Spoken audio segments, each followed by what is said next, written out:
네, 물류센터 화재 사고 사례 분석을 통한 시사선 도출을 발표하도록 하겠습니다. 물류시설의 개발 및 운영에 관한 법률에서 물류창고란 물류시설의 한 부분으로 화물의 저장과 관리, 장소와 제반 기능을 갖춘 시설을 의미합니다.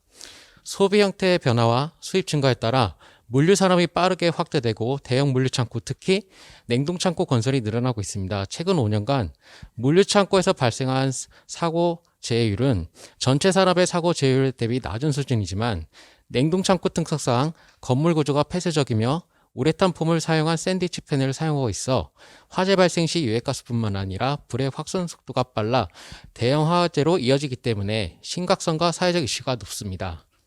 사고 사례입니다. 2008년 12월 경기도 이천 냉동창고 화재 사고는 우레탄 폼으로 이루어진 냉동실 벽체에 용접 작업을 하던 중 불티가 단열재로 튀어서 화재가 발생했고 13명의 사상자가 발생하였습니다. 2020년 4월 경기도 이천 물류센터 화재 사고는 시공 단계에서 발생하였습니다. 우레탄 폼과 엘리베이터 설치를 위한 용접을 동시에 진행하다가 사고 난 것으로 추정되며 48명의 사상자가 발생하였습니다. 위와 같이 사고 사례에서 보듯이 물류창고 화재 발생은 대형 사고로 연결되며 많은 사상자를 냅니다. 따라서 화재 발생 시점을 기준으로 예방과 피해 최소화 측면에서 검토할 필요성이 있습니다. 화재 발생 시점 이전 이후로 나누어서 산업안전보건 측면에서 접근할 수 있는 부분에 대해서 검토할 필요가 있다고 생각을 합니다. 화재 발생 이전 예방 측면으로 화재 감시자 배치 제도가 있으며 내용은 아래 표와 같습니다. 국내 규정은 미국 화재예방협회 규정의 내용 중 일부를 준용했으나 화재 감시자의 교육, 권한에 대한 내용은 생략되었습니다. 국내 모두 화재 감시자에 대한 인원과 자격 기준 등에 대한 내용은 명시되지 않아서 앞으로 지침 개정 시 일정 자격 기준 및 교육, 그리고 인원 감시 규모 등 내용이 필요할 것으로 생각됩니다. 아래 표는 국내 화재 예방 관련 규정입니다. 기준에 관한 규칙에서는 화재 예방에 필요한 조치가 무엇인지, 위험이 존재하는 장소가 어떤 곳인지에 대해서 용어가 명확하지 않고 건축법에서는 방화구역을 설정하도록 되어 있지만 물류창고의 구조적 문제로 방화 셔터로 대부분 채택되기 때문에 화재 사고 위험이 여전히 남아 있습니다. 화재 발생 이후에서는 비상구, 경보 시스템, 스프링클러 등 피해 최소화를 위한 설비의 설치 기준이 마련되어 있지만 산업안전보건 측면에서 연관되어 다룰 수 있는 부분에 대해서 하나여 이야기하고자 합니다. 상계표를 보시면 기준에 관한 규칙과 건축법에서 비상구와 출구의 개념이 명확하지 않고 경보용 설비와 소화 설비의 설치 기준이 면적 기준으로만 되어 있습니다.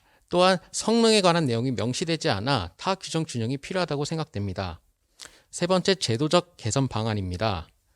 공사 현장은 이미 완공되어 사용되는 건축물과 다르게 만들어지는 과정에 있어서 화재 안전시설이 설치되지 않거나 작동되지 않아 자체적인 방어 성능이 없는 상태가 대부분이기 때문에 화재 예방을 위해서는 관리적 측면과 작업 안전 측면 접근한 것이 바람직하며 화재 발생 시점 기준으로 예방과 피해 최소화 측면으로 다음과 같은 개선이 필요할 것으로 생각됩니다.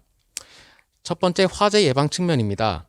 화재 감시자는 배치 인원에 대한 기준, 자격 요건, 교육 및 훈련에 관한 사항이 현재 국내 규정에는 없기 때문에 화재 감시자의 인원 및 자격 기준을 지정하고 전문적인 업무로서 위험을 통제할 수 있도록 권한과 책임을 부여할 필요가 있다고 생각합니다.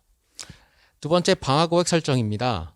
대부분의 물류창고 내부는 방화 셔터로 구획됨에 따라 화재 시 가동되지 않을 경우 방화 성능을 확보할 수가 없는 게 현실입니다. 미국 규정에서는 방화구역은 반드시 방화벽이나 수평부재 또는 두 가지를 조합해서 구성하도록 명시되어 있습니다.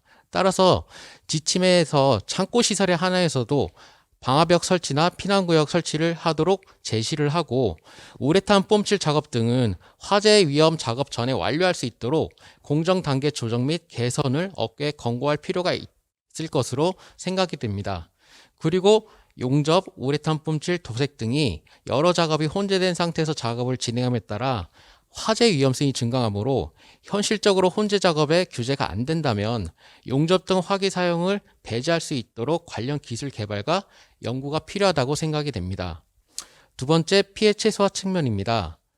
비상구 및 출입구는 보행거리 기준으로 획일적으로 정해져 있어 지하층에 지하층의 경우 외부로 직접 통하는 비상구 설치 기준이 없는 실정입니다. 따라서 비상구 및 출입구에 대한 개념을 명확히 하고 지하층의 경우 지상 외부로 직접 통하는 비상구 설치 기준을 마련하기 위한 연구가 필요하며 지침을 통해 상세 기준을 제시하는 것이 화재 피해를 최소화하는 방안 중 하나일 것으로 생각이 됩니다. 건설 현장에서는 임시 소방시설이 설치, 해체 변경이 지속적으로 이루어지며 산하원적보고법상 소화설비, 경보용 설비 설치 기준이 불분명하기 때문에 소방시설법이나 임시소방시설의 화재안전 기준을 준용하거나 기준을 명확히 할 필요가 있다고 생각이 됩니다.